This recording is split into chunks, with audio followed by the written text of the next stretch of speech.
Assalamualaikum warahmatullahi wabarakatuh. Kembali berjumpa dengan saya Gap di Halo Morowali. Dan pada kesempatan hari ini, Halo Morowali mendapatkan sebuah kehormatan yang luar biasa. Kedatangan seorang tamu yang luar biasa, yang tidak biasa. Saya anggap cukup luar biasa karena tidak biasanya.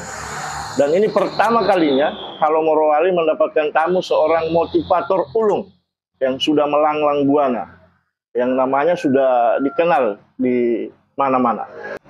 Saya hari ini bersama dengan Bapak Mukhlis Katili. Apa kabar Pak Ustadz? Alhamdulillah, kabar baik, kabar baik. Jadi aktivitas Pak Ustadz? Aktivitas ini ya masih, selain ada usaha kecil-kecilan ya, masih memenuhi undangan di banyak tempat ya, di Indonesia, di BUMN, di daerah, dan juga di publik. Ya, hari ini juga saya mengisi Zoominar, ada Zoominar sebenarnya online ini, tapi jatah saya habis zuhur. Jadi ya itu aktivitas saya. Jadi coach ya? Ya Alhamdulillah dipercaya di situ. Yang membuat saya heran dan mungkin sebagian orang juga kaget, tiba-tiba muncul baliho di mana-mana. Baliho berlatar gelap yang kemudian ada foto seorang Mukhlis Katili di situ. Kenapa seorang motivator mau tarung pilkada? Iya. Itu pertanyaannya Pak Ustadz. Iya, jadi pertama kalau kenapa seorang motivator? Kan motivator tidak hanya bisa memotivasi orang lain, harus bisa memotivasi dirinya kan gitu. Termasuk dalam politik. Saya bukan pendatang baru di politik sebenarnya, Bang. 2019 saya maju di DPD RI wilayah Dapil Sulsel. Nah, Sulsel kan. Itu alhamdulillah saya dapat dukungan 169.000 suara. Dari urutan ke-10 atau ke-11. Dari 40 lebih calon. Dan itu pemainnya bukan pemain ecek-ecek ya. Kita tahu semua Sulawesi Selatan. Dan itu memberikan saya pelajaran politik yang sangat banyak di sana. Artinya saya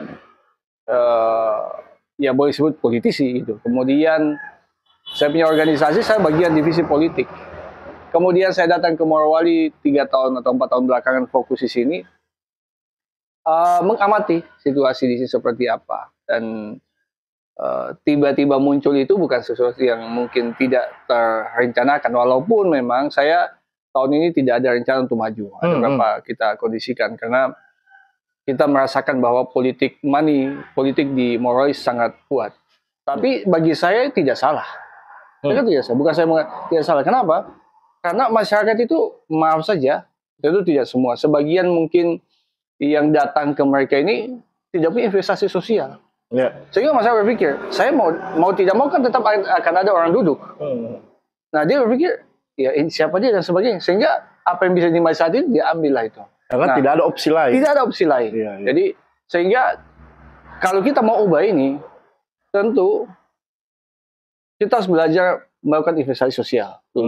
Sehingga masyarakat betul-betul ketika ada menawarkan uang, mereka mengatakan tidak. Ada orang sudah berinvestasi. Maka kemarin saya berpikir tentang itu.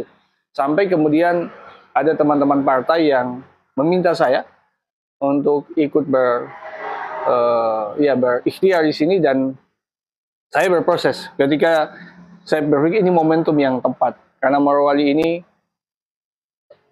butuh banyak orang ya, kita tidak tahu siapa yang punya gagasan. Tidak bisa kita biarkan Morowali jalan begitu saja, karena ada banyak hal di sini. Dan saya berpikir bahwa Allah menitipkan banyak ilmu, banyak pengetahuan, banyak pengalaman. Saya niatkanlah untuk mewakafkan itu semua untuk Morowali sampai nanti di penetapan Allah menentukan apakah saya lanjut bertaruh atau tidak. Ibaratnya di pasar, Pak Ustadz. Iya. Di pasar, orang kan punya jualan. Pak Ustadz ini yang Pak Ustadz mau jual apa? Iya. Kasarnya begitu. Betul. Artinya seperti langsat, ini langsat posok kah, langsat Malay dan sebagainya kan gitu. Oke, baik. Jadi pertama memang saya orang Morowali gitu ya. Artinya sedangkan bukan orang Morowali terpanggil untuk berkiprah di Morowali. Yang kemudian kedua adalah ini sih bahasa teman-teman sih. Sisi religius gitu. Mungkin saya dianggap di sisi itu ya. mungkin saya juga bukan ustadz, sebenarnya bukan ulama. Saya mungkin lebih Tapi banyak saya senang panggil Komio ya, Pak Ustadz. mudah-mudahan itu doa dari banyak orang. Paling tidak, saya dalam beberapa tahun belakangan memang melihat kita tidak bisa memisahkan sisi spiritual dari kehidupan kita. Kehidupan apapun itu. Betul. Morowali ini orang sudah tahu cari uang. Iya. Apa yang hari ini bagi saya kosong dan gersang, sentuhan spiritual itu yang kosong. Apa yang terjadi hari ini, ya kita saksikan. Ya. Bagaimana kriminalitas, ya bagaimana kasus-kasus narkoba, perceraian, bagaimana banyak hal yang ini karena kurangnya sentuhan spiritual. Maka saya berpikir apa yang Allah titipkan di saya bisa saya dedikasikan untuk untuk masyarakat Morowali. Bagaimana menyatukan orientasi kita tidak hanya ke sisi ekonomi, tapi juga ada mengaitkan dengan sisi spiritual. Berarti cocok sudah slogan di baliho itu Pak Ustadz ya. Muda, visioner, religius. Mungkin teman-teman mengatakan seperti itu. Jadi religiusnya saya tidak ragukan. Karena saya juga tahu Pak Ustadz bukan hari ini. Yang saya penasaran ini visionernya. Yes. Jadi apa visi yang Pak Ustadz bawa untuk daerah kita ya? Iya. Jadi memang secara tagline saya mengatakan bahwa 2025 ini moral lebih baik, lebih sejahtera, dan lebih berkah. Nah, sebenarnya ada poin-poin besarnya. Kemarin saya sudah upload di teman-teman PKB dan PKS ya, poinnya. Nah, saya mungkin sampaikan beberapa apa yang kita pikirkan. Saya mengulas sedikit tentang diskusi saya dengan teman-teman media ketika saya di PKS ya, mungkin 4 hari yang lalu. Mereka tanya, Pak Mulis, apa yang Anda akan lakukan? Apa yang urgent di Morowali ini? Saya bilang semua. Semua urgent. Semua urgent. Yeah. Bukan tidak punya prioritas, semua prioritas. Waktu itu kami duduk makan di salah satu kafe depan BPD lama dekat pasar. Saya bilang yang paling dekat dari sini. Coba Anda lihat pasar. Pasar Bungku. Iya. Apa yang terjadi dari hari ke hari? Ya minta maaf saja. Bukan tambah ramai, tapi tambah mati. Tambah sepi. Ya. Tambah sepi. Iya. Apa pesannya? Di sisi lain kita mengatakan bahwa Morowali tumbuh ekonominya tertinggi se-Indonesia. Tapi pasar ini, pasar kabupaten, pasar induk, sebagai ini menandakan bahwa kondisi ekonomi kita tidak merata di Morowali. Ini indikator, bukan data, ini fakta. Yang kedua, coba Anda jalan dari Taponda, dari Salonsa ke sana. Yeah. Anda akan menemukan rumah-rumah yang 5-10 tahun yang dulu masih sama dengan kondisinya hari ini. Berarti tidak merata ini. Tidak merata, ya. Apalagi kalau Anda kebenaran 5-6 kesejahteraan itu belum bersama. Belum bersama. Iya. Nah, sekarang saya tanya ke teman-teman nih, ke apa? Tentang visionernya. Saya bilang ke teman-teman media, apa solusinya? Yeah. Ini yang konkret ya saya bilang. Saya bilang atur jam lewatnya kontainer. Kontainer yang lewat dari Naka ke One Putih. Ke Geresa. Kira-kira ada hubungannya enggak itu? Ya, coba. Mereka penasaran, kok bisa begitu ya? Pertama, kita atur waktu aktivitas kontainer ini. Kenapa? Jalan kita sempit. Kalau pagi begini kontainer itu seenaknya dia lewat, mengganggu aktivitas kita. Aktivitas ekonomi, anak sekolah, ibu-ibu, apa semua yang kantor, apa semua, dan resiko kecelakaan. Nah, kalau kita alihkan malam, saya bilang kita buat kebijakan jam 11 malam sampai jam 5 subuh. Iya. Sehingga pagi ini aktivitas masyarakat tidak terganggu semua. Jadi malam mereka beraktivitas. Nah, ada yang bilang begini, pasti akan melakukan polemik. Pasti. Mereka tidak tahu mereka tidak tahu kan datanya jam berapa. Itu yang saya maksud. Apa lakukan? Jam berapapun mereka tiba di Bungku, kita sediakan pool. Cocok. Di kampung, di tempat-tempat yang tidak tersentuh langsung oleh tambang. Dibuatkan di situ, mereka parkir. Jadi otomatis orang dekat Sakita, Menduli, atau sekitarnya, itu bisa jualan kopi, nasi kuning. Yang pertama, masuk akal nggak? Masuk akal, Pak. Terus bukan cuma itu saya bilang. Sambil menunggu jam 11, Dinas Perhubungan datang mengecek kelayakan mobil itu. Kalau dia layak, baru bos jalan. Kalau tidak, jangan. Kenapa? Begitu melintang di sana, itu pemandangan hampir setiap hari ada. Maaf saja, saya tidak mengecilkan ini. Tapi apa upaya kita lakukan? Tapi kalau ini, Dinas Perhubungan punya peran besar. Kalau kau tidak layak lewat, tidak boleh lewat. Iya. Masuk akal. Ini baru satu. Saya tanya, apakah ada orang lain yang punya pemikiran sejauh itu? Saya bertanya, apakah ini bukan sebuah visioner yang kita berpikir jauh ke depan? Betul. Hal yang sederhana kita buat menjadi solusi Betul. masalah. Itu melahirkan nilai ekonomi itu, jelas itu. Ini baru satu. Iya. Bayangkan kalau ratusan ya kontainer parkir, berapa keuntungan yang masyarakat jualan kopi, jualan kue, jualan nasi, mereka bisa dapat luar biasa. Baik Pak Ustadz, ditahan dulu, kita rehat sejenak. Iya. Mukhlis Katyli adalah seorang motivator, trainer, perawat dan politisi yang lahir di Desa Gresa, tanggal 4 Mei tahun 1982. Mukhlis Katyli lahir dari pasangan Bapak Edi Katyli dan Ibu Rosni Lamusa yang beralamat di Desa Onepute Jaya, Kecamatan Bungku Timur. Mukhlis Katyli menikah dengan Rahmiat Asad Ede, SPD, anak dari pasangan almarhum Asad Ede Lagata dan Ibu Misnah Launo, yang beralamat di Desa Emea, Kecamatan Witaponda. Mukhlis Katyli menjalani pendidikan dasar dan menengahnya di Kabupaten Morowali. Mukhlis Katyli melanjutkan pendidikan ke SPK Departemen Kesehatan di Poso dan lulus tahun 2000. Selanjutnya, Mukhlis melanjutkan studi di Akper Departemen Kesehatan di Palu, lulus tahun 2003. Mukhlis Katyli kemudian melanjutkan pendidikannya pada Sekolah Tinggi Ilmu Kesehatan Stella Maris Makassar, lulus tahun 2014 dengan gelar Sarjana Keperawatan plus profesi nurse. Selain menjalani pendidikan formal, Mukhlis Katyli juga mengikuti berbagai macam pendidikan non-formal, sertifikasi dan lisensi. Di antaranya, Advanced Cardiac Life Support, penanganan kegawat daruratan jantung, American Heart Association, 2007 dan 2013. Advanced Cardiac Life Support, Perhimpunan Ahli Jantung Indonesia, 2010. International Major Incident and Exercise IMIREX Malaysia, 2014. International Symposium on Critical Care and Emergency Medicine, Bali. Sertifikasi Emergency Medical System Director led by Prof. Markus Ong, Singapura. International Critical Care and Emergency Medicine Kuala Lumpur, Malaysia. Sertifikasi Sistem Manajemen K3, Kementerian Tenaga Kerja. Sertifikasi Instruktur Badan Nasional Sertifikasi BNSP Profesi Level 4. Sertifikasi Asesor Uji Kompetensi BNSP Kementerian Tenaga Kerja. Konselor HIV/AIDS Kemenkes RI. Sertifikasi Hospital Disaster Planning, Muhammadiyah Medical Center, Yogyakarta. Licensed Practitioner of Neuro-Linguistic Programming, NLP.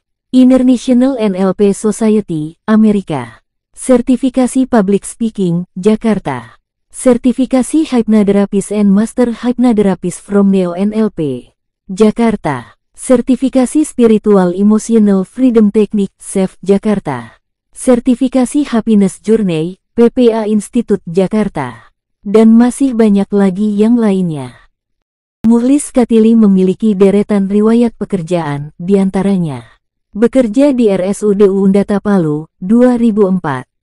Bekerja di PT Inco PT Vale tahun 2004 sampai tahun 2014. Sebagai manajer PT Vale Indonesia tahun 2014 sampai tahun 2018. Inspirasi Istimewa Indonesia Makassar, 2016 sampai sekarang. PPA Institut Jakarta 2018 hingga sekarang. Karya Medika Utama, 2018 sampai sekarang. Karya Morowali Utama, 2020 hingga sekarang. Lembaga Pendidikan dan Pelatihan Tenaga Kesehatan Indonesia LPPTKI, 2018 sampai sekarang. Bekerja sebagai konsultan di RS Unhas, 2020 sampai sekarang. PT PBS Morowali 2023 hingga sekarang. Better Habit Jakarta, 2023 sampai sekarang. IC Education, Makassar, 2022 hingga sekarang. PT LKS, 2023 sampai sekarang. PT ARB. Mukhlis Katyli juga aktif sebagai pembicara tamu di berbagai instansi pemerintah, BUMN, swasta dan publik di seluruh Indonesia dalam bidang spiritual mindset, pengembangan diri, keluarga dan pengasuhan, kesehatan, pendidikan dan kebencanaan. Mukhlis Katili, pada pemilihan umum tahun 2019, maju berkompetisi sebagai calon DPD RI, Dapil Sulawesi Selatan, dan berhasil meraih dukungan suara sebanyak 160.000 suara. Saat ini, di tahun 2024 ini, Mukhlis Katili mengambil langkah bergerak maju menuju pemilihan kepala daerah atau Bupati Kabupaten Morowali, Sulawesi Tengah. Mukhlis Katili, muda, visioner dan religius. Baik, netizen yang budiman, balik lagi bersama saya Gap, masih bersama dengan Pak Ustadz Mukhlis Katili di Halo Morowali. Pak Ustadz, saya ingin bertanya, Iya. politik gagasan atau politik uang?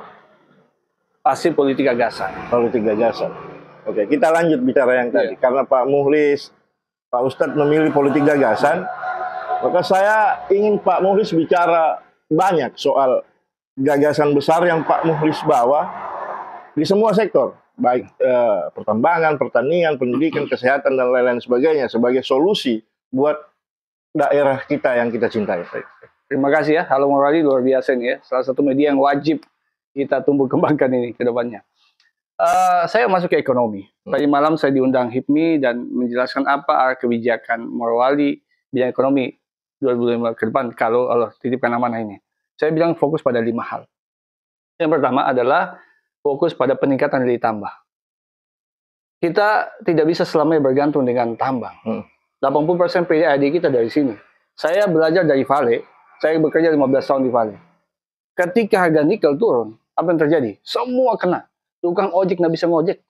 Penjual di pasar semua tutup. Karena ini kita bisa mengontrol harga nikel. Kayak itu permainan global. Hari ini kita tidak boleh terlalu bangga dan larut dengan itu, dengan 80% ini. Begitu harga nikel turun, selesai kita. Ya. Yang pertama, fokus nilai tambah. Apa nilai tambah? Kebutuhan di Morowali ini, mestinya kita produksi di sini. Itu yang pertama. Telurnya, ayamnya, berasnya. Kenapa kita, pemerintah tidak rugi, kita sediakan di sini. Ini yang pertama. Kemudian, apa lagi? Yang kedua adalah, kita orientasi kita dari tadi ke tambang, ke jasa. Saya tidak berbicara tentang Bali yang menjual wisata dan budayanya, Jogja dengan pendidikannya. Kita lihat contoh kota paling kecil dekat kita, Palopo. Palopo tidak punya tambang, tapi Anda lihat, dia salah satu kota yang cukup bersinar sampai hari ini. Dia jualan jasa. Mau saya apa? Apa yang kita jual? Di sini kita fokus UMKM-nya. Ekonomi kreatifnya kita kembangkan. Kemudian apa? Morowali ini kita undang orang datang ke sini bukan untuk kerja di IMIP, bangun kos-kosan, bukan. Apa yang bisa kita lakukan? Pertama, kita jadikan Morowali sebagai laboratorium lingkungan. Karena kita punya masalah lingkungan. Kenapa tidak ada diskusi ilmiah mengundang pembicara dari internasional di sini? Diskusinya di sini. Kita bangun tempat di mana ada diskusi tentang energi terbarukan di sini. Jadi kan laboratorium di sini. Sehingga anak-anak kita tidak perlu meninggalkan kamu tuh belajar itu. Iya, betul. Tapi kita jadikan ini magnet. Di Gorontalo, tahun lalu saya ke Gorontalo. Mereka buat festival, Coconut Festival Internasional. Mereka undang dari Brasil, dari Eropa datang di sana untuk bicara tentang kelapa. Dan mereka luar biasanya apa? Di Gorontalo, saya pernah di Bualemo, di Lapas Bualemo. Saya mendampingi banyak narapidana di Lapas Bualemo. Itu narapidananya, mereka diajari memproduksi sabut kelapa dan itu diekspor menjadi produk yang mahal. Ini hasil dari situ. Nah, saya berpikir Morowali ini. Contoh, sekarang banyak anak-anak kita yang kau pergi kursus bahasa Mandarin di Pare. Kenapa bukan pemerintah datangkan di sini? Kampusnya, kemudian lembaganya, sehingga orang datang ke Morowali, kita mau belajar apa di Morowali? Ada semua. Yang kedua, jadi mengembangkan jasa. Kemudian ketiga adalah pemerataan. Tadi saya bilang pemerataan. Maaf, Bang, kalau Anda lihat di pasar, berapa pasar kita, penjual-penjual tradisional kita, dia orang-orang tua kita menjual kue, menjual sayur, tidak laku. Dia bawa pulang. Saya lihat di pasar Kolono. Iya. Sementara di sana, di BTG, berton-ton sayur itu dibawa dari luar masuk ke perusahaan. Betul. Kenapa kita tidak, pemerintah lewat BUMDes-nya memfasilitasi itu? Petani-petani kita di sini. Mereka jual sayur mereka di sini dan tidak laku.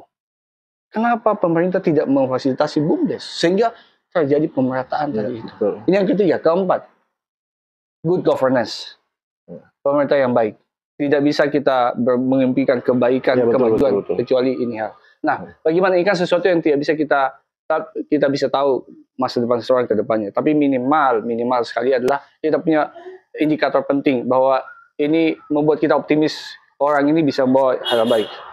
Ya, contoh begini, kalau Anda memilih nanti teman-teman, keluarga, masyarakat Morowali, pilih pemimpin bukan karena tawaran uangnya dan sebagainya, koneksi atau kedekatan emosional, jangan. Terlalu mahal masa depan anak kita.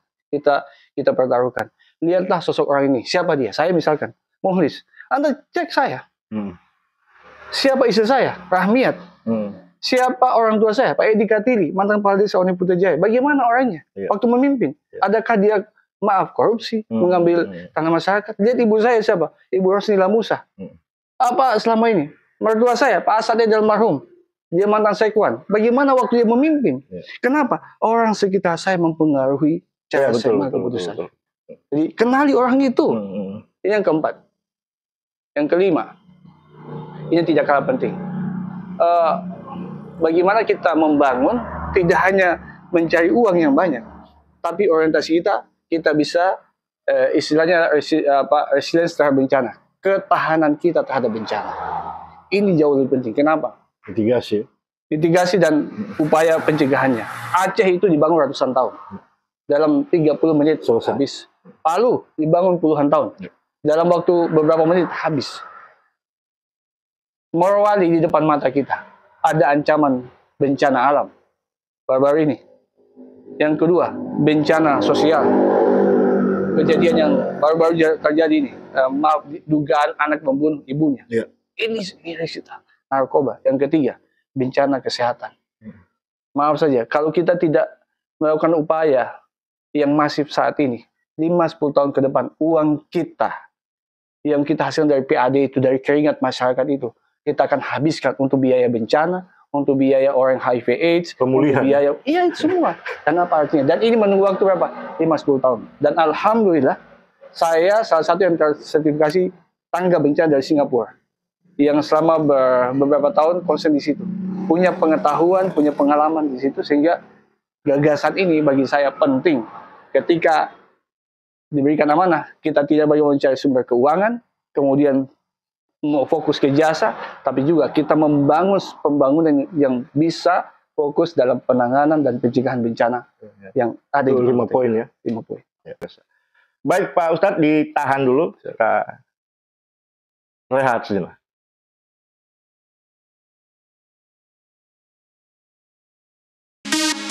Halo Morowali, di Desa Sampean Tabah, Kecamatan Witaponda, ada tempat nongkrong kering. Namanya The Home, Ice, Drink and Food.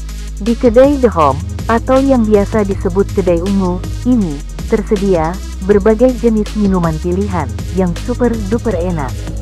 Juga tersedia aneka makanan yang sedap bin lezat. Ayo, mampir di kedai The Home. Kedai yang warnanya ungu, di Desa Sampean Tabah, Kecamatan Witaponda. Baik, netizen yang budiman, kembali lagi bersama saya Gaf, bersama dengan Pak Ustadz Muhlis Katili di Halo Morowali. Baik Pak Ustadz, tadi Pak Ustadz bicara soal 5 gagasan besar menuju Morowali lebih baik. Yaitu yang pertama daya tambah, usaha jasa, pemerataan, pemerintahan yang baik, dan kemudian ketahanan terhadap bencana. Nah, bagaimana cara untuk menjalankan gagasan ini sehingga dapat mewujudkan cita-cita besar Morowali yang lebih baik? Kita butuh upaya yang agresif dan progresif. Tidak bisa istilahnya kita pasif saja. Kita harus menjemput bola. Nah, dengan Garda ini, karena teamwork yang melibatkan lintas sektor, lintas dinas, maka di bidang ekonomi, kami sebut dengan ada garda sejahtera. Garda sejahtera ini sampai ke desa-desa di mana mereka akan mendata secara real berapa sebenarnya masyarakat kita yang sudah sejahtera, yang kurang sejahtera. Ini menjadi target program kita dari waktu dari hari ke hari, bulan ke bulan. Kita lihat berapa orang yang tadinya tidak makan bisa makan, berapa tadinya orang yang penghasilannya di bawah bisa meningkat. Nah, kemudian apa lagi terkait dengan garda pendidikan, ya. Nah, kita akan bentuk garda sejahtera, garda pendidikan, garda sehat, ya. Saya sampaikan. Kemudian ada garda lingkungan, ya, ada garda keluarga. Nah, garda pendidikan, kenapa ini penting? Karena investasi kita harus berpikir untuk jangka panjang, dan investasi terbaik itu selain ekonomi adalah investasi terkait dengan pendidikan. Peradaban besar itu selalu dimulai dari pendidikan. Garda pendidikan ini juga mendata masyarakat kita yang usia sekolah, wajib sekolah. Tugas mereka bukan cuma mendata, tapi mereka diberikan bekal keahlian untuk bisa memotivasi anak-anak supaya mau sekolah. Anak rumah ini misalkan ada 5 orang, ya 5-5 harus sekolah minimal dia dari SD sampai SMA. Berarti garda pendidikan itu salah satu tugasnya. Jadi garda pendidikan itu dibentuk, salah satu tugasnya adalah untuk memastikan bahwa semua anak usia sekolah bisa sekolah. Jika Pak Ustadz diberi amanah oleh rakyat, Pak Ustadz menjadi pemimpin di daerah ini, maka Pak Ustadz akan membentuk garda-garda atau satuan-satuan tugas yang akan menangani sektor-sektor tertentu.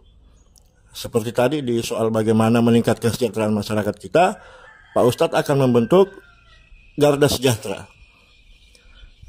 Tugasnya memastikan bahwa misalnya distribusi bantuan, misalnya alat pertanian, alat tangkap nelayan, itu terdistribusi dengan baik, termanfaatkan dengan baik.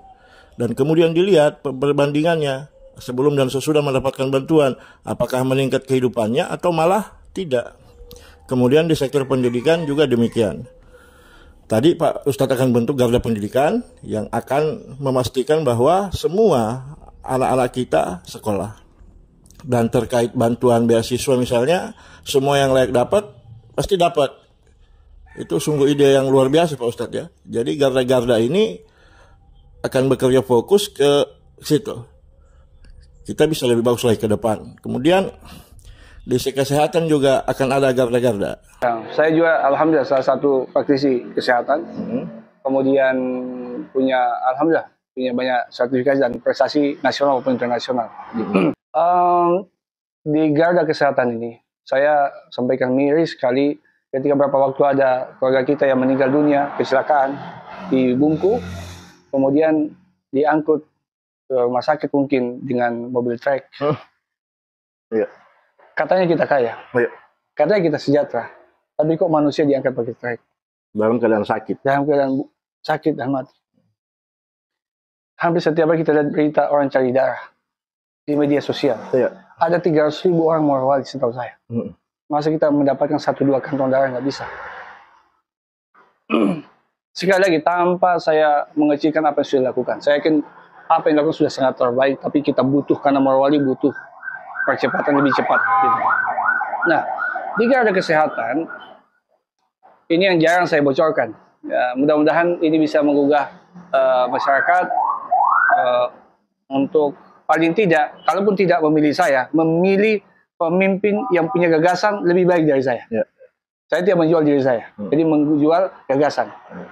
Jadi begini, pertama, kita tidak hanya konsen dengan bagaimana SDM. Saya pelatih untuk kesehatan, kita melatih mereka. Kemudian juga adalah fasilitas.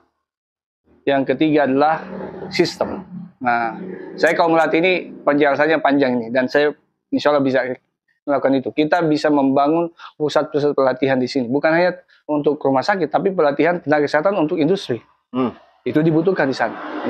Nah, sistem. Saya kasih contoh, Bang, ya. Kalau di tempat ini ada orang kecelakaan, Anda minta tolong sama siapa? Orang tidak tahu sama siapa, ya. Oh, puskesmas. Bagaimana cara Anda menyampaikan ke puskesmas? Iya. Kita akan cari, mana nomornya? Anda telepon, apakah langsung diangkat? Belum tentu. Ini di sini kita lihat, belum tempat lain. Nah, kita bisa melakukan digitalisasi sistem kesehatan. Saya punya pengalaman dan ya boleh saya katakan sedikit keahlian di sini. Jadi modelnya bagaimana garda kesehatan ini? Pertama, misalkan ini misalnya satu perawat bertanggung jawab misalkan 1.000 orang di satu wilayah, satu desa. Misalkan saya punya tanggung jawab ada 1.000 orang di sini. Tugas saya by name, by address, ini tanggung jawab saya. Hidup matinya orang di sini urusan saya. Setiap hari saya mendata mereka. Ada targetnya, mungkin 20-20 orang. Saya datangi, kunjungi ke rumah-rumah. Saya ajak ngopi. Kenapa? Masyarakat itu kebanyakan tidak butuh obat. Kadang cuma, bagaimana Pak kabarnya? Kita tensi minum kopi, enak cerita, selesai, sembuh dia. Itu tugasnya. Jadi dia satu perawat satu desa mungkin ya, atau nanti kita lihat berapa populasi di situ. Nah, tentu kita akan menyesuaikan nanti. Tapi contoh itu dia setiap satu orang menanggung dia bukan desa, tapi by name by address. Iya. Perawat satu bidan bertanggung jawab berapa ibu hamil dan menyusui. Tugasnya bukan di puskesmas, dia jalan ke rumah-rumah. Mendata itu, memastikan supaya ibu-ibu hamil yang sedang hamil kecukupan nutrisinya cukup. Kemudian bagaimana mentalnya, psikologinya baik sampai dia menyusui. Karena ini kita punya embrio masa depan di mereka. Bidan. Kemudian tenaga gizi, satu tenaga gizi bertanggung jawab berapa keluarga. Ini pun bukan dalam ruangan, dia harus jalan ke sana. Dan dia input datanya by system, kita pakai aplikasi. Yang data ini link ke puskesmas, ke desa, sampai ke bupati. Ke dinas kesehatan. Link. Penanganannya. Satu tenaga lingkungan, Kesling, bertanggung jawab berapa keluarga. Sehingga kita bisa tahu berapa rumah-rumah masyarakat kita yang masih bermasalah dengan sanitasinya apa semua. Ini menjadi tugasnya, maaf, saya wakil bupati misalkan, itu kita lihat dari waktu ke waktu berapa dari angka tadi bisa kita turunkan. Saya tidak mau data laporan saja sudah begini, kita buktikan. Ini yang pertama. Nah, tim ini bekerja satu tim mereka yang link. Nanti kita pakai aplikasi. Nah, aplikasi ini semua, saya kasih contoh begini. Semua ambulans link satu sistem dan punya chip GPS. Ya, punya GPS semua ambulans, tidak ada urusan ini ambulans puskesmas A, rumah sakit A atau urusan A. Semuanya satu sistem. Urusan nyawa tidak ada kota-kotanya. Semua GPS. Satu komando dia. Satu komando. Yeah. Kemudian link juga ke kepolisian. Link ke dinas yang lain. Lalu kita buat ada control room. Ada semacam pusat kendali. Di mana pusat kendali? Bisa di rumah sakit satu, kantor bupati satu, di kepolisian satu. Jadi ada memang orang tugas 24 jam. Jadi misalkan begini, ada kecelakaan di sini. Abang tinggal klik foto begini, input di aplikasi. Dalam hitungan sepersekian detik, itu langsung muncul di situ. Langsung, oh ini foto dari sini. Iya. Apa yang terjadi? Ini tidak perlu menelpon manual. Ya, karena begitu Anda aplikasi, ini langsung ke polisi, ke polsek terdekat, langsung mereka merespon ke sana. Bagaimana kita mengendalikan ambulans? Dia tinggal lihat, ambulans ini punya kode, warna merah, kuning, hijau. Kalau dia hijau, kalau dia merah, berarti dia sedang emergency, nggak boleh diganggu. Kalau dia kuning, dia sedang bertugas, tapi boleh diganggu pada kondisi tertentu. Hijau, dia standby. Siapapun dia, begitu kita ada hijau, yang paling dekat dari sini, langsung connect, langsung dikontak. Luar biasa, ya. Dia perlu pakai manual. Jadi dengan begini, direspon cepat orangnya. Penanganan cepat. Jadi gagasan besar Pak Mulus Ketiri di sektor kesehatan, digitalisasi kesehatan, luar biasa. Sehingga semua menjadi lebih tersistem. Kalau dia sudah tersistem dengan baik, semua jadi mudah. Jadi malah masyarakat kita tidak perlu lagi ke pusat-pusat kesehatan, tidak perlu lagi ke fasilitas-fasilitas kesehatan. Malah petugas-petugas garda kesehatan tadi akan keliling.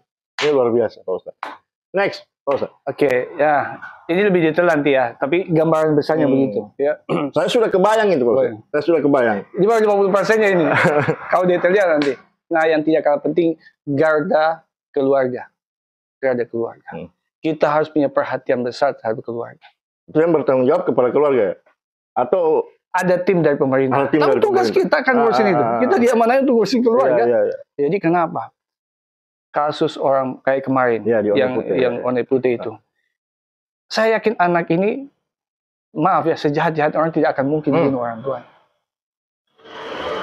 Dia mungkin sudah di posisi yang sudah begitu mumet gitu, depresi berat sampai dia lakukan itu. Alhamdulillah saya pendamping juga urusan kesehatan mental. Tahun lalu saya diundang di Gorontalo untuk menangani kasus KLB, kejadian luar biasa, 30 orang lebih bunuh diri dalam waktu hampir 2 bulan tahun kemarin. Alhamdulillah saya diundang ke sana untuk membantulah pemerintah sampai selesai. Itu di Gorontalo. Dan potensi sih banyak. Nah, garda keluarga ini di setiap desa kita bentuk. Tujuannya apa? Mereka ini yang melakukan konseling, pendampingan terhadap keluarga. Orang kalau ada masalah dengan pasangannya, dengan tempat kerjanya, dengan temannya. Ya kayak kemarin ada berita lagi, ada karyawan yang pukul temannya hanya gara-gara musik. Kemudian dia lompat ke laut, kan mati, kan gitu. Saya yakin tidak akan mungkin hanya pembicaraan karena musik. Pasti ada sesuatu. Nah, garda keluarga ini dia sebagai konseling di desa. Kalau Anda butuh sesuatu, Anda boleh, dan mereka ini disertifikasi, kita latih mereka ilmu tentang parenting, pengasuhan, sehingga ibu-ibu yang bermasalah, anak-anak yang bermasalah, maaf, narkoba kita tinggi. Anak cari narkoba karena dia kehilangan kebahagiaan. Maka ini menjadi pintu mereka untuk curhat, didampingi. Sekali lagi, ini harus punya perhatian besar. Kita harus sediakan akses di mana, seperti orang lapar, harus ada tempat makan. Kalau lapar, kita masih bisa puasa. Kalau orang lagi stres mentalnya, Pak, nggak bisa ditunda. Dia bisa bunuh diri, dia bisa bunuh orang lain. Maka ini sangat urgent untuk menyediakan setiap desa ini konselor keluarga yang akan mendampingi siapapun yang punya masalah dengan kesehatan mental. Tidak perlu seorang psikolog. Berarti dari tadi kan kita bicara garda, di setiap sektor ada gardanya. Kesehatan, pendidikan, soal kesejahteraan dan lain sebagainya. Tentu berarti itu membutuhkan banyak tenaga ya Pak Ustadz ya. Berarti ngangkat lagi tenaga baru. Terbuka lapangan kerja lagi, betul. Dan APBD yang biaya ya. APBD. Yang belum Pak Ustadz korek dari tadi ini adalah soal pertanian kita. Kalau di sektor pertanian ada garda petani mungkin. Iya. Jadi sebenarnya masuk di garda sejahtera. Oh, masuk di garda sejahtera tadi ya. Tapi kaitan dengan garda terakhir nanti garda lingkungan. Dan misalnya. Tapi apa masalah pertanyaan kita hari ini? Saya di sini sudah tanya ke masyarakat, saya berusukan, saya tanya. Banyak yang menjual gabah. Dengan harga murah. Harga murah. Dan maaf, dibeli orang dari luar. Jadi beras dimasukkan ke sini. Beli ulang. Dengan harga lebih mahal. Petani sayur kita. Mereka tanam sayur, kemudian mereka jual kepada pengepul. Yang maaf saja, notabene orang dari luar. Mereka inilah yang berkontrak dengan perusahaan. Betul. Yang tumbuh lebih cepat siapa? Iyalah. Kalau Anda lihat ke sana, rumah-rumah yang besar, tinggi, toko-toko yang besar itu, maaf, kebanyakan dari luar. Itu tidak anti dari luar, tidak. Tapi harus ada pengaturan. Karena kalau ini dibiarkan, kesenjangan ini tidak menutup kemungkinan ke depan akan ada konflik sosial karena kesenjangan. Jadi bagaimana? Nah, tadi saya jelaskan sedikit. Pertama, kalau kita bicara pertanian, pemerintah harus berkomunikasi dengan pemerintah pusat. Minta ketegasan. Tolong bantu kami untuk membuat roadmap-nya, membuat master plan-nya Morowali. Mana daerah industri? Mana daerah pertanian? Mana perkantoran, mana pemukiman? Jangan sampai daerah yang potensi pertanian itu kita ubah menjadi industri. Jangan sampai menjadi pemukiman. Saya sampaikan bagi beberapa teman. Zolim kita. Orang Morowali ini 99% kita lahir dari petani dan nelayan. Kita jadi manusia seperti saat ini. Karena orang tua kita itu petani dan nelayan. Masa setelah begini kita hancurkan itu? Mestinya kita jaga. Tapi sudah dekat-dekat ini Pak Ustadz. Iya. Sudah dekat-dekat itu Tepogaro itu ke Bumi Raya Witaponda yang lumbung pangan Morowali ini. Sudah dekat-dekat. Ini saya yakin pemerintah sudah komunikasi. Tapi ini butuh keseriusan untuk memetakan. Ini yang pertama di pertanian. Kemudian setelah itu, walaupun kemenangan tidak seperti di kita, tapi ini kita lakukan. Kedua adalah memanfaatkan BUMDes. Jadi semua yang hasil dari desa itu kita lewat BUMDes. BUMDes yang kita bantu berkomunikasi ke perusahaan. Anda BTG butuh berapa sayur, butuh berapa beras, butuh ini pintunya. Ada supplier dari luar, jangan biarkan dia berkontrak langsung. Ada Perusda, maaf, halo Perusda, ada lagi booming beritanya. Ini jadi pintu masuknya dia. Tidak boleh orang berkontrak langsung, karena kan kita punya fasilitas supaya begini menjaga stabilitas kita di sini. Karena ada model begini, mungkin misalkan saya supplier lama orang di sini, harga saya 10.000. Ada orang yang baru, Pak, ini ada 8.000, bisa nggak kita kurangkan harga 8.000? Saya nggak bisa. Padahal biasa, maaf ya, ada akal-akalan. Bagi saya nggak mampu. Diambil orang ini. Setelah diambil, dia naikkan harganya lagi. Nah, dengan modal begini, kita menjaga petani kita di sini. Jadi, ini yang kita dorong lewat BUMDes. Tentu harus kita latih BUMDesnya. Latih mereka tentang bisnis dan sebagainya. Nah, kemudian pertanian. Nah, ini yang menarik. Ada satu saya yakin Anda belum dengar. Apa itu? Memberikan insentif khusus terhadap petani muda. Jadi petani muda digaji? Ada insentif khusus. Insentif bisa kemudahan, bisa mungkin biaya, yang lebih dari yang lain. Kenapa? Kita punya perhatian sama kaum muda, petani. Saat ini kita punya krisis petani. Iya, pemuda ogah bertani. Iya, saja pertanian, kerja apa? Jadi, yang kedua bukannya krisis dalam segi jumlahnya, kualitasnya. Petani kita usia orang tua. Iya. Nah, saya tanya, apa masalah yang dihadapi manusia dalam sepanjang peradaban manusia? Yang paling mengerikan adalah kelaparan. Betul. Yang paling mengerikan. Maka, kalaupun kita tidak punya uang, kalau kita punya beras, kita masih hidup. Covid kemarin, Pak, bukan punya uang yang eksis, yang punya pekarangan, yang punya ini. Maka, bagi saya, pemerintah ini harus, tidak semua teman-teman kita ini harus jadi karyawan. Tapi mereka kita dorong rangsang untuk menjadi petani muda. Kenapa muda? Karena dia bisa menyesuaikan dengan teknologi yang ada. Iya, betul. Kalau orang tua sudah tidak bisa, Mbak. Sakit-sakit lututnya, sesak napas, tidak bisa lagi. Anak muda, insentif dia. Insentif. Nah, begini teman-teman. Ini ada nilai filosofi spiritualnya. Kalau kita baca sejarah di Islam, ada dua kejadian paceklik yang paling besar. Zaman Nabi Musa. Itu terjadi karena apa? Karena dosa. Setelah Nabi Musa taubat dan nasuha dengan umatnya, Allah turunkan hujan berkah. Selesai masalah itu. Maka moral pun harus kembali ke spiritual. Yang kedua, di zaman Nabi Yusuf, paceklik. Tapi perhatikan apa yang terjadi. Allah mendatangkan Nabi Yusuf yang tampan untuk menyelesaikan masalah itu. Maka ada tagline kita, jangan bilang tampan kalau belum jadi petani. Karena yang menyelesaikan masalah itu. Jadi memotivasi kita. Oh tidak iya, keren kalau tidak bertani. Jadi ke depan dengan kemudahan ini ditambah mereka sudah dengan teknologi, dia tidak malu lagi. Mungkin seperti Pak Prabowo bilang ya, tapi mungkin bahasanya agak sedikit. Sore dia bertani, malam dia ke ini. Tentu tidak. Sore dia bertani, malam dia sholat. Nah, saya punya teman guru saya, Prof. Ginting dari IPB. Beliau kalau kita tanya di Jawa Barat, mana Prof, mana pesantrennya? Ini pesantren saya. Itu pesantrennya kampung. Beberapa kampung dibiayai oleh dana wakaf, dilatih, didampingi dari kampus. Kemudian malamnya mereka mengaji. Jadi pesantren kita nanti bukan pesantren bangunan. Di mana harus masuk, tidak. Petani kita bantu mereka. Pembiayaan, teknologi kita bantu ini. Kemudian malam hari kita ajari mereka sholat, ajari mereka mengaji. Kalau perutnya sudah kenyang, produksinya sudah dijamin, enak masuknya itu barang. Berarti kalau saya amati tadi Pak Ustadz ini persoalan di pertanian kita lebih kepada pemasaran hasil produksi ya. Betul. Kita masih agak buntu di situ. Betul. Tapi yang menarik tadi itu insentif buat petani muda. Ya. Jadi anak-anak muda kita di stimulan supaya mereka mau bertani. Karena memang sekarang kita kekurangan petani muda. Ya. Dan keren itu memang. Lu nggak keren kalau nggak bertani. Jadi anak muda paginya bertani sampai sore, malamnya dugem. Baik Pak Ustadz, sebelum kita lanjut kita rehat sejenak. Jangan lupa subscribe YouTube Halo Morowali.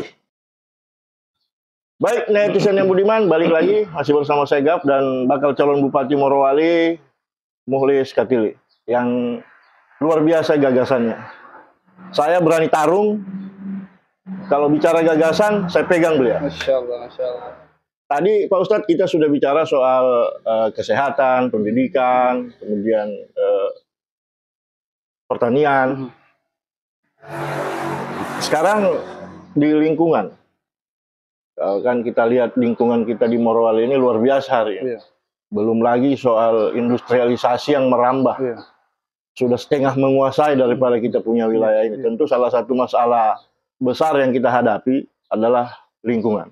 Kalau menurut Pak Ustadz bagaimana? Terima kasih ya Bang ini ya untuk pendalaman dari visi misi ini. Jadi lingkungan ini menjadi salah satu concern yang sangat penting sekali. Jadi kalau saya boleh kerucutkan apa yang ada di pikiran gagasan saya adalah investasi ke depannya Morowali bukan hanya di ekonomi, tapi juga kepada manusia, kepada pendidikan, kepada akhlak, dan kepada lingkungan. Jadi saya ini silakan. Jadi pertama, ya harus kita katakan dengan jujur bahwa lingkungan kita tidak sedang baik-baik saja.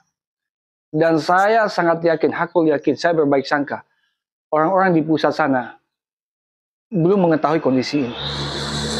Mungkin ada segelintir orang memanfaatkan situasi yang ada untuk kemudian mengambil manfaat dan merusak lingkungan kita.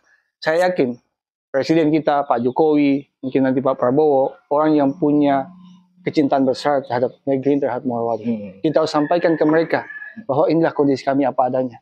Kami mau dikemanakan, Pak? Kami juga manusia ingin hidup di sini. Jadi kita dengan penuh kerendahan datang ke Presiden menyampaikan fakta di lapangan tanpa ada ditutupi. Tentu ada investor sudah masuk. Kita bicarakan bagaimana baiknya. Ini poinnya. Nah, sekarang bagaimana lingkungan? Kita bentuk garda lingkungan dan bencana. Kenapa saya sebut garda-garda? Karena ini memang tim satgas yang gercep. Nggak boleh duduk diam, tapi dia menjemput bola. Jadi lingkungan satu paket dengan bencana. Jadi tentu kita akan mapping dulu. Mana daerah kita yang sudah tingkat kerusakan sudah sangat parah. Kasih contoh. Kalau kita ke Bahodopi, kita akan lewati Lampung. Ada daerah yang sudah terbuka, hutan dulunya yang sudah tidak ada dan terbuka. Kita coba tanya, ini apa namanya lahan yang terbuka ini kapan akan diperbaiki dan siapa akan perbaiki? Sudah mungkin sekitar 5 tahunan tidak ada perubahan. Nah, pemerintah harus mulai mengambil peran, memutuskan lahan-lahan yang pasca tambang yang tidak beraturan dulu, ya kita mulai ambil peran. Jangan kita biarkan, jangan sampai sudah meninggal ini. Itu menjadi prioritas kita, ya, terutama yang dekat pemukiman. Harus kita buat apa namanya langkah-langkah taktis untuk memperbaiki itu. Reboisasi bukan cuma kita, pemimpin yang baik yang bukan mengatakan saya sudah tahu semua, saya bukan. Kita tidak bisa menghadirkan Superman is dead, sudah mati. Kita butuh super team. Memperbaiki Morowali harus semua orang dilibatkan. Jadi bagaimana caranya? Libatkan perusahaan, libatkan masyarakat, dan anak-anak semua kita libatkan. Jadi tanah itu kita punya sampah di sini yang banyak. Apa sulitnya kita datang investor untuk mengolah sampah? Komposnya kita gunakan untuk apa? Untuk reboisasi hutan-hutan kita. Di One Putrajaya adik saya lewat BUMDes, dia punya sekarang pengolahan sampah. Yang itu jadi kompos untuk pertanian, untuk penghijauan. Nah, ini kalau kita gunakan sampah di Bahodopi untuk kemudian kita kelola jadi kompos, kita bisa reboisasi lahan yang terbuka selama ini. Dan bagaimana? Bukan semua kita. Pendidik, sekolah-sekolah, libatkan anak sekolah. Sampaikan, Anda bisa menanam pohon. Misalkan, ada anak, namanya siapa, Kisau, kau tanam pohon di situ, pohon apa misalkan? Tanam, tulis namamu, Sau. Anaknya akan nanti bangga. Suatu saat kalau kau besar 5-10 tahun ke depan, kau akan lihat ini pohon ini, kau yang tanam. Jadi anak-anak bukan mereka sebagai objek, tapi sebagai subjek juga dalam bagian ini. Keluarga, libatkan mereka. Ada ini. Jadi pemerintah secara aktif melibatkan semua orang. Tidak bisa kita mengatakan, ini bagi menyalahkan. Menyalahkan tidak menyelesaikan masalah. Sekarang kita ambil solusi. Keluarga, setiap keluarga menanam satu pohon di tempat yang sudah rusak itu. Ayo, kita tanam. Perbaiki. Kemudian bencana. Selain kita fokus tentu dengan lingkungan, kita punya teman-teman penggiat lingkungan, bisa kita libatkan mereka. Kemudian apa lagi? Nah, bencana.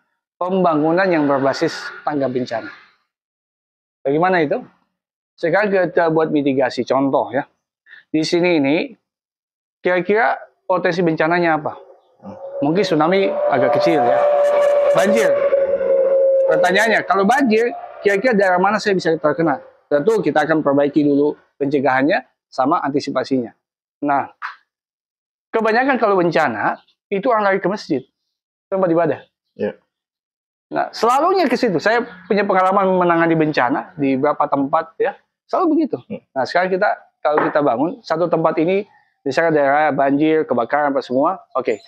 Kita buat kebijakan. Kalau Anda bangun fasilitas umum, harus ini konsen dalam tangga bencana. Contohnya masjid.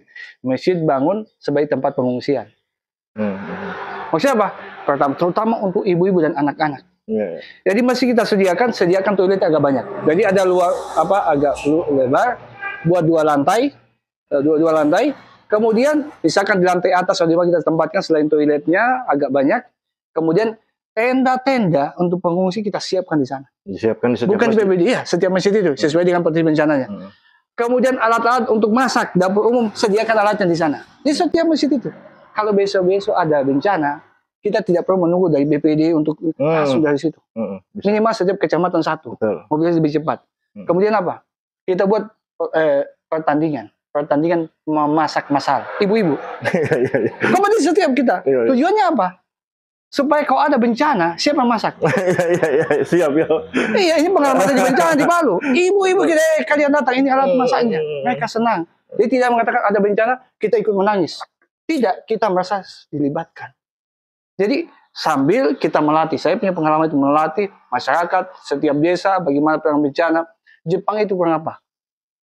Potensi bencananya. Tapi setiap terjadi bencana, mereka tidak cengeng kayak kita. Kenapa? Mereka sudah tahu potensi bencananya apa, dan mereka sudah melakukan upaya untuk bisa sigap kalau ada bencana. Maka itu yang perlu kita sampaikan masyarakat. Sampaikan potensi bencana kita apa, latih mereka, dan sediakan fasilitas.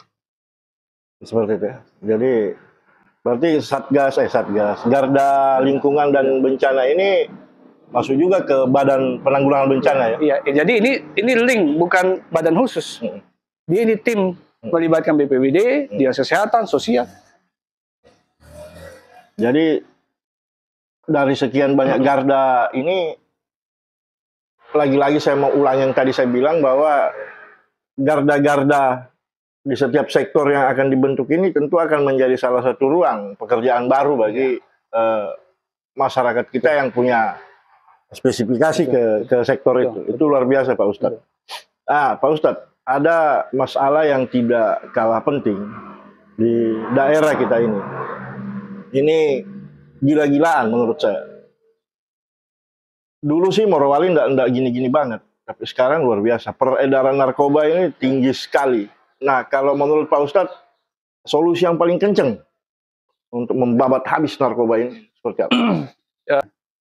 Oke, yang pasti ini bukan ancaman kecil, dan ini sudah terstruktur masif. Ya. Nah, tapi bukan berarti kita harus pesimis tentunya. Kita harus optimis bisa gitu. Morowali pintu masuknya di mana sih? Iya, kalau daratan cuma dua. Cuma dua. Tenggara Selatan. Tenggara sama Selatan. Kemudian paling laut berapa orang? Kenapa kita tidak melakukan proteksi di sini? Ini yang pertama ya, upaya proteksi itu. Kemudian apa lagi? Tadi penguatan di keluarga. Ya. Kembali ke garda keluarga lagi. Kalau orang yang kemudian narkoba itu karena tidak mendapatkan kenyamanan, kebahagiaan di rumahnya, sehingga dia mencari solusi yang praktis di situ. Tapi kalau dia kokoh, dia nyaman di keluarga, dia tidak akan pergi ke situ.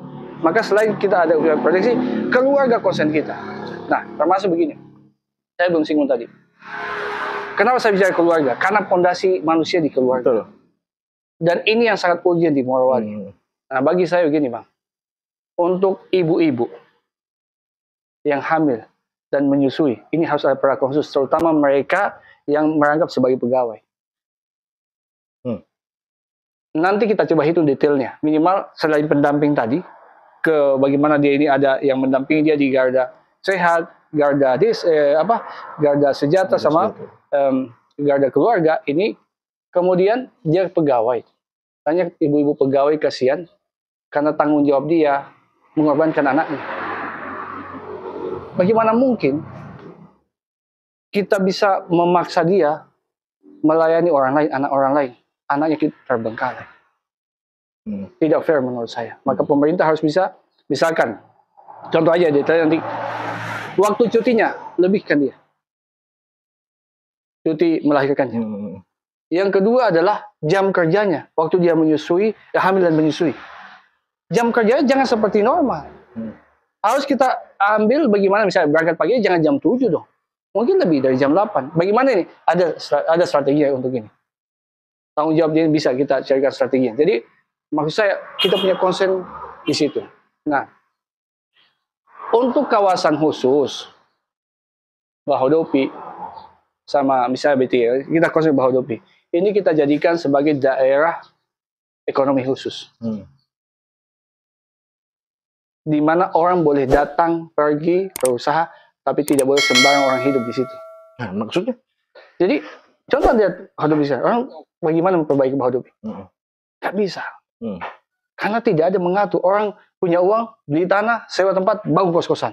Jadi harus ada perda untuk itu. Harus ada perda dan kita harus tegas. Ini kawasan ekonomi khusus, di mana orang tidak seenaknya membangun. Soalnya kan tidak perlu ekonomi khusus. Kita bangun apapun kan harus ada IMB dulu kan gitu. Sekarang apa namanya itu? Nah, kawasan ekonomi khusus harus kita tata. Orang bisa hidup layak di sana.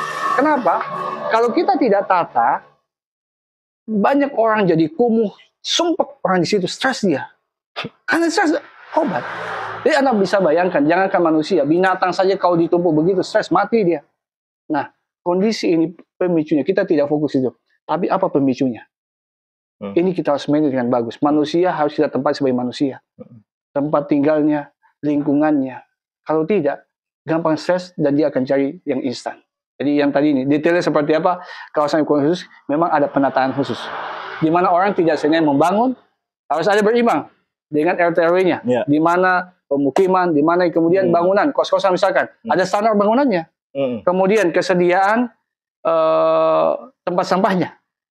Sesuai akhirnya, jangan sampai nanti jadi masalah. Saya yakin pemerintah kita di Bahodopi misalkan sudah berupaya maksimal, luar biasa. Pak Camat ya, karena saya Pak Tahir, tapi saya yakin butuh lagi lebih dari itu. Kita harus kerja yang ekstra membantu beliau. Kenapa? Bahodopi itu Pak, tangani satu camat dengan kewenangan terbatas. Padahal uang di sana paling banyak, resiko yang besar. Satu camat ini dengan kewenangan kecil. Tapi kalau dengan garda-garda tadi itu, konsepnya Pak Ustadz itu, garda-garda segala macam itu, di setiap sektor itu, Bahodopi itu enteng. Iya, kalau garda-garda itu jalan. Membantu pemerintah. Karena di setiap sektor ada tim khusus yang menangani. Jadi akan lebih mudah. Pak Camat Tahir nggak setengah mati lagi nantinya kan. saya sendiri lihat beliau sebenarnya. Jadi beliau punya banyak ini tapi terbatas. Kita bantu beliau.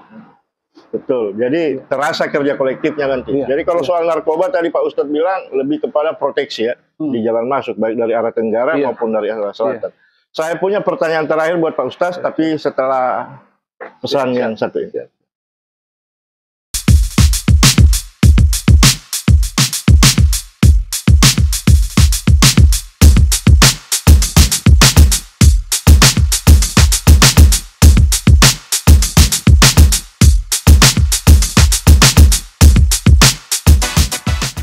Baik, netizen yang budiman, balik lagi bersama saya Gap, masih bersama dengan bakal calon Bupati Morowali, seorang motivator ulung, Bapak Mukhlis Kartili. Sosok pribadi yang luar biasa, muda, ganteng, visioner, dan religius. Tentu Morowali ke depan membutuhkan pemimpin-pemimpin seperti beliau, di mana punya gagasan yang hebat, punya gagasan yang luar biasa. Jadi gagasan atau konsepnya Pak Mukhlis ini bukan buatan konsultan yang dibayar, tapi hasil daripada produksi kepalanya sendiri. Ini luar biasa. Jadi nantinya kalau terpilih, tapi bisa eksekusi sendiri. Karena dia sendiri yang membuat. Dia paham apa yang harus dia lakukan. Gagasannya sendiri. Jadi dia akan paham eksekusinya. Pak Ustadz, pilkada sebentar lagi. 27 November 2024. Itu sudah semakin dekat. Saya hanya ingin bicara soal ancaman terhadap demokrasi kita, di mana kita sudah sama-sama tahu bahwa politik hari ini yang ada adalah politik transaksional, di mana rakyat disuguhkan, kalau saya bilang rakyat diajari untuk memilih siapa yang memberi uang. Dan ini kalau menurut saya, money politik, kalau politik uang, politik transaksional ini adalah penyakit kronis demokrasi yang merusak tatanan demokrasi kita dan mengajari rakyat kita menjadi semakin jauh dari apa yang kita inginkan. Karena memilih pemimpin tidak berdasarkan gagasannya, memilih pemimpin tidak berdasarkan visi apa yang dia bawa, tapi berdasarkan uangnya. Ini bahaya menurut saya. Nantinya yang bisa jadi pemimpin, yang bisa jadi bupati, yang bisa jadi presiden, hanya yang punya uang. Ini penyakit kronis demokrasi menurut saya, Pak Ustadz. Nah, kalau menurut Pak Ustadz, politik uang ini bisa dilawan? Sangat bisa dilawan. Apa yang sih tidak mungkin untuk kita lawan? Iya, sangat mungkin. Jadi kalau kita bisa sejarah manusia ya, Nabi Musa itu menghadapi oligarki, menghadapi penguasa yang semua akses dia miliki, keuangan dan semuanya. Tapi kesabaran dia berjuang. Padanya Allah berikan kemenangan. Jadi maksudnya begini, berjuang itu tidak mengandalkan sepenuhnya dari usaha kita. Yakin bahwa ada Allah yang maha baik, yang pasti akan memihak kepada yang baik. Kehidupan ini bukan semaunya kita. Ada Allah yang maha baik dan pasti berpihak kepada yang baik. Kita berusaha di situ. Mungkin dengan keterbatasan tidak punya ini, sudah berusahalah. Kenapa? Allah bersama kita. Maka politik uang ini jangan sampai kita biarkan saudara kita putus asa. Udah, memang nggak bisa. Kalau kita putus asa, nggak akan ada perubahan. Jadi ambillah peran, berusahalah sekalipun kecil, nanti Allah akan bantu kita kasih kekuatan. Nah, politik uang, bagi saya dan ini buat keluarga kita di Morowali, politik uang itu menghinakan kita, merendahkan kita semua. Ya, seolah-olah harga diri kita bisa dihargai dengan uang.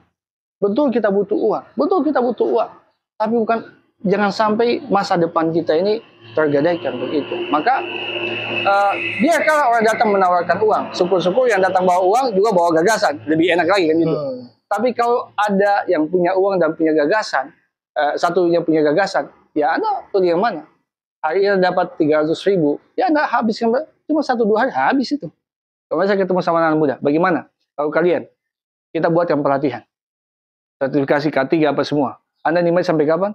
Sampai kapanpun. Nanti bisa lakukan tempat lain. Betul. Jadi kita memberikan gagasan yang konkret, yang realistis dan bisa diterapkan. Nah, ini penting sekali. Kemudian juga adalah kita tidak bisa meninggalkan masyarakat. Ketika misalkan yang datang yang menawarkan diri sebagai calon pemimpin itu cuma itu saja.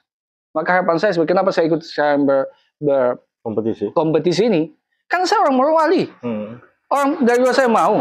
Makanya harapan saya, coba teman-teman yang merasa punya gagasan, punya kompetensi, punya ini, ayo sama-sama. Sehingga masyarakat punya banyak pilihan. Kayak kita makan lansat. Orang itu Pak tidak akan mungkin makan lansat yang kecut. Kalau ada yang manis. Tapi kalau tidak ada yang manis, Pak, yang kecut pun habis. Jadi maksud saya adalah, jangan salahkan sepenuhnya masyarakat.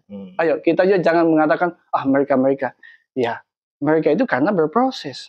Kita ini kalau cuma nyinyir saja nggak selesai. Jadi, ikut berproses, nanti Allah akan menentukan. Saya sangat yakin, hakul yakin, Allah itu maha baik dan selalu memihak kepada yang baik. Baik, Pak Ustadz.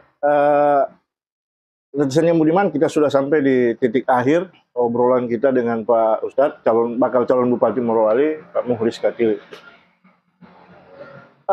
Pak Ustadz, di Halo Morowali ada sebuah tradisi bahwa kalau sudah habis pembahasan, narasumber akan diberikan mic sepenuhnya untuk bicara kepada netizen kita sebagai closing statement. Jadi Pak Mukhlis simpulkan sendiri apa yang kita bahas ini. Ini luar biasanya Morowali ini, narasumber yang disuruh simpulkan. Artinya kita memberi ruang yang bebas, ruang yang lepas kepada Pak Mukhlis untuk berbicara kepada netizen kita, menyampaikan apa yang Pak Mukhlis ingin sampaikan sebagai penutup. Silakan Pak Mukhlis. Baik, terima kasih ya. Jadi masyarakat Morowali, ya, para orang tua, guru-guru saya, teman, sahabat dan adik-adik semua, ya, sesama orang Morowali, ya, Allah memberikan banyak keberkahan terhadap kampung kita ini, terhadap Morowali, yang alhamdulillah hari ini kita bisa merasakan keberkahan itu. Tentu kita tidak ingin Morowali ini hanya sampai di generasi kita yang merasakannya. Kita ingin generasi selanjutnya bisa menikmati, bisa merasakan keberkahan ini sampai hari kiamat nanti. Dan ini tidak akan bisa kita mewariskan Morowali yang lebih baik, lebih sejahtera, kalau kita tidak bisa memilih pemimpin yang punya konsen untuk mewariskan Morowali yang lebih baik, lebih sejahtera, dan lebih berkah. Maka kalau memang kita mencintai generasi kita, anak cucu kita ke depannya, maka momen pemilihan di pilkada inilah momen di mana kita manfaatkan kekuasaan kita. Saya katakan kekuasaan rakyat untuk memilih pemimpin terbaik. Jangan gadaikan masa depan anak cucu kita dengan uang yang tidak seberapa. Kita terima uang hari ini, kemudian pemimpin yang tidak memihak kepada rakyat. Nah, ada satu hal yang mungkin perlu saya sampaikan pada gagasan tadi. Bahwa Morowali tidak cukup dengan orang punya pengalaman, punya pengetahuan, punya gagasan. Tapi orang-orang yang konsen bagaimana untuk melakukan perbaikan di Morowali, melibatkan Allah SWT, Tuhan yang Maha Kuasa. Tidak akan mungkin kita bisa bekerja lebih baik kalau Allah tidak terlibat. Maka upaya kita adalah melibatkan Allah ini dalam bentuk apa? Ketika kita memilih pemimpin, misalkan saya ditakdirkan sebagai bupati calon wakil atau wakil bupati nanti, ada kriteria khusus ketika memilih pemimpin. Misalkan kepala dinas, kepala bagian, kepala seksi, sampai mungkin kepada kepala sekolah dan sebagainya. Ini leader, pemimpin, karena mereka bertanggung jawab penuh. Apa itu? Selain syarat kompetensi, pendidikan, pengetahuan, ya, personality mereka, ada satu hal yang akan kita berikan penekanan khusus, bahwa calon pemimpin di semua level itu adalah orang yang memuliakan orang tuanya, memuliakan terutama ibunya. Ini pendekatan khusus teman-teman, Bapak Ibu semua, orang tua saya semua. Kita memilih bukan karena kedekatan saya dengan calon kepala dinas, tapi orang yang kita tanya bagaimana perlakuan terhadap ibumu, terhadap orang tuamu. Kalau pemimpin ini tidak memuliakan orang tuanya, apalagi orang lain yang bukan siapa-siapanya. Tapi insya Allah ketika pemimpin itu adalah orang yang memuliakan orang tuanya, yang memuliakan ibunya, maka kita tidak banyak khawatir. Dia pasti akan memuliakan rakyat dan masyarakat Morowali. Dan kita yakin pemimpin yang memuliakan orang tuanya, memuliakan ibunya, pasti Allah akan berikan keberkahan pada setiap keputusan dan tindakannya. Tentu ada kondisi tertentu, misalkan ada orang bermasalah dengan, mungkin orang ini punya talenta bagus, tapi dia tidak hubungan dengan orang tua, ada masalah, ini kita bantu tentunya. Jadi intinya bahwa calon pemimpin nanti adalah orang yang betul-betul indikator penting. Kalau cuma misalnya, oh sholatnya bagus, penting juga. Tapi saya kita buat-buat, hari ini saya bisa kelihatan soleh. Tapi perlakuan terhadap orang tua, terhadap ibu ini adalah sesuatu yang tidak bisa kita buat-buat. Maka ini menjadi kriteria khusus. Bapak Ibu yang saya hormati, maka bantu kami semua. Siapapun yang hari ini sedang berupaya untuk bisa dipilih menjadi pemimpin. Tentu saya bukan yang terbaik. Saya yakin calon-calon lain hari ini pun mereka adalah orang yang punya niat baik, niat tulus untuk memberikan terbaik buat Morowali. Maka kami menitipkan doa-doa Bapak Ibu semua, ya, ke langit. Ya Allah, berikan kami di 2024 ini pemimpin yang terbaik, pemimpin yang amanah, pemimpin yang bisa melahirkan keberkahan untuk Morowali. Siapapun dia, ya Allah. Jauhkan kami dari pemimpin yang zalim, pemimpin yang tidak amanah. Ya, karena yakinlah doa-doa kita semua akan mampu tembus ke langit. Ya. Dan sekiranya Bapak Ibu memberikan amanah kepada saya, maka insya Allah apa yang saya miliki, pengalaman, waktu, dedikasi, dan sebagainya, saya akan dedikasikan untuk Morowali. Tadi saya sampaikan, jadi membentuk beberapa garda, karena kita butuh percepatan, kita butuh kerja lintas sektor. Yang pertama saya sampaikan tadi, kita perlu membentuk garda sejahtera, yang ini supaya pendataan kita lebih detail, lebih valid, dan prinsipnya begini, jangan sampai ada orang di Morowali tidur dalam keadaan perutnya lapar. Kita berdosa semua. Kami tidak ingin tidur dalam kondisi perut kenyang, kemudian ada satu rakyat kita dalam kelaparan. Kita semua berdosa. Jadi pastikan ini yang pertama. Yang kedua, ada garda pendidikan. Investasi terbaik kita adalah salah satu adalah pendidikan. Kalau ingin melihat Morowali 5-10 tahun ke depan lebih maju, lebih baik adalah kalau kita berani hari ini investasi dalam hal pendidikan. Ya, fasilitasi anak-anak untuk sekolah, fasilitasi anak-anak untuk bisa kuliah. Kalau bisa di sini kita adakan, sehingga mereka tidak perlu pergi jauh untuk belajar, terutama sampai level sarjana. Ya, saat ini kampus-kampus kita coba kerjasama, bantu mereka punya fasilitas, punya kualitas yang lebih baik.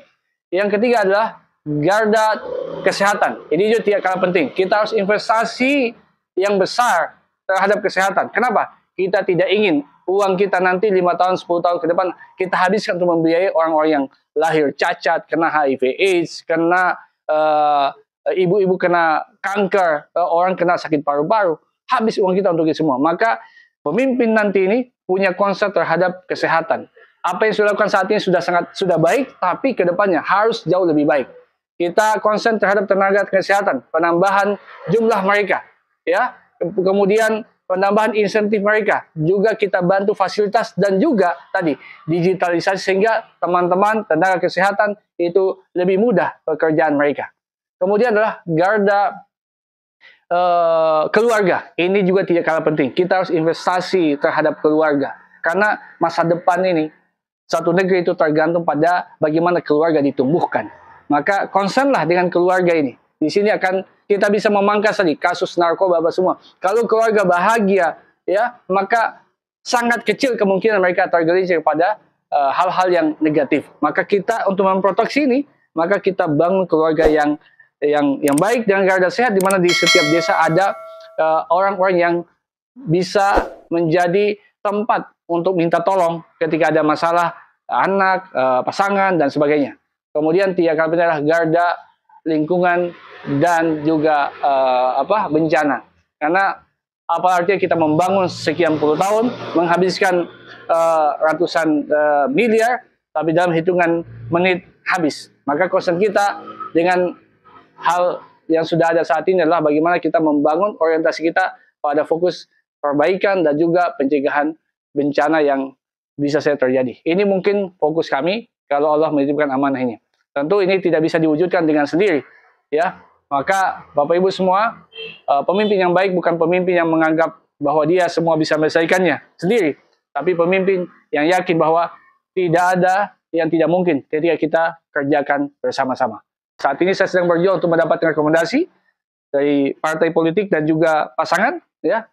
Saya titip doa. Mudah-mudahan saya, Mukhlis Katili, nanti menjadi bagian yang akan memikul tanggung jawab untuk insya Allah membuat Morowali lebih baik, lebih berkah. Ini memang tidak mudah.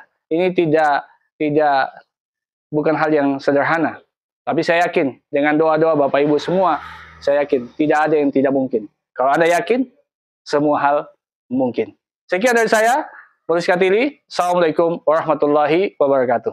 Baik netizen yang budiman, sebuah closing statement yang luar biasa dari orang yang luar biasa.